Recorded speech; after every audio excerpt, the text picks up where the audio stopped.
Friends, अगर आप रोज workout कर रहे हो, पसीना बहा रहे हो, फिर भी आपकी बॉडी वैसी नहीं बन रही जैसा आप चाहते हो, तो हो सकता है गलती जिम में नहीं वर्कआउट के बाद हो रही है। क्योंकि सच्चाई ये है कि मसल्स जिम में नहीं बल्कि जिम के बाद बनते हैं। वर्कआउट के दौरान आपके मसल्स फाइबर टूटते हैं और उसके बाद बॉडी एक रिपेयर और ग्रोथ मोड में जाती है। अगर इस टाइम आपने सही चीजें की तो मसल्स ग्रो करेंगी, और अगर यही टाइम आपने खराब कर दिया तो चाहे कितनी भी मेहनत कर लो रिजल्ट नहीं मिलेगा। इसीलिए आज हम उन आदतों की बात करेंगे जो वर्कआउट के बाद आपकी मेहनत को या तो बना सकती है या पूरी तरह बर्बाद कर सकती है। सबसे बड़ी गलतफहमी जो ज्यादातर लोगों की होती है वो ये कि वर्कआउट के बाद तुरंत कुछ खाने की जरूरत नहीं होती। कई लोग सोचते हैं कि पूरा दिन का खाना तो खा ही लिया है, लेकिन बॉडी इस तरह काम नहीं करती। वर्कआउट के बाद आपकी बॉडी को सबसे ज्यादा जरूरत होती है प्रोटीन की, क्योंकि जब मसल्स टूटते हैं तो उन्हें दोबारा मजबूत बनाने के लिए सही न्यूट्रिशन चाहिए। चाहे वो प्रोटीन शेक हो, दाल हो, अंडा या कोई अच्छा प्रोटीन का सोर्स हो, इससे कोई फर्क नहीं पड़ता। फर्क पड़ता है टाइमिंग से। रिसर्च ये बताती है कि वर्कआउट के बाद सही टाइम पर प्रोटीन लेने से स्ट्रेंथ, रिकवरी, मसल ग्रोथ तीनों बेहतर होती है। अगर आप इन टाइम को मिस कर देते हो तो बॉडी का रिकवरी प्रोसेस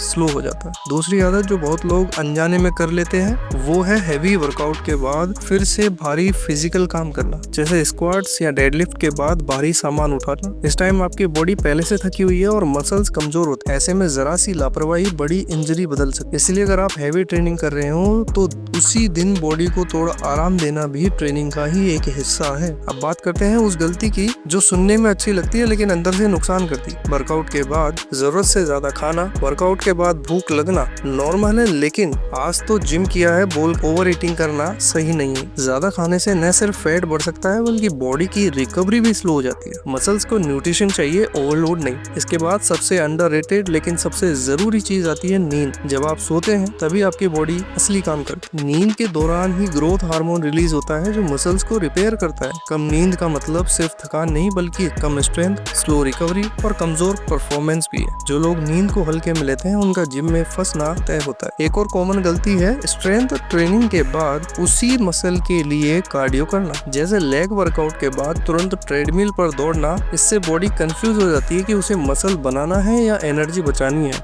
अगर आपका गोल मसल बनाना है तो स्ट्रेंथ और कार्डियो के बीच सही गैप रखना बहुत जरूरी है। वर्कआउट के बाद अल्कोहल लेना भी आपकी पूरी मेहनत पर पानी फेर सकता है। अल्कोहल बॉडी की रिकवरी को स्लो करता है, प्रोटीन के असर को कम करता है और हार्मोन लेवल पर भी बुरा असर डालता है। एक दो ड्रिंक भी आपकी मसल ग्रोथ को पीछे धकेल सकती है। और आखिर में एक छोटी लेकिन जरूरी बात, जिम में डिसिप्लिन। वर्कआउट खत्म होने के बाद इक्विपमेंट को सही जगह रखना सिर्फ आदत नहीं बल्कि एक अच्छी फिटनेस माइंडसेट की निशानी है। फ्रेंड्स, अगर आप चाहते हैं कि आपकी मेहनत सच में रिजल्ट दे तो सिर्फ वर्कआउट नहीं, वर्कआउट के बाद की आदतों पर भी ध्यान देना पड़ेगा। अगर आपको ये वीडियो हेल्पफुल लगी हो तो कमेंट में बताइए कि आप इनमें से कौन सी गलती कर रहे थे, और ऐसी ही real science based fitness videos के लिए चैनल को सब्सक्राइब करना ना भूलिए। मिलते हैं अगली वीडियो में, तब तक फिट रहिए, स्ट्रॉन्ग रहिए।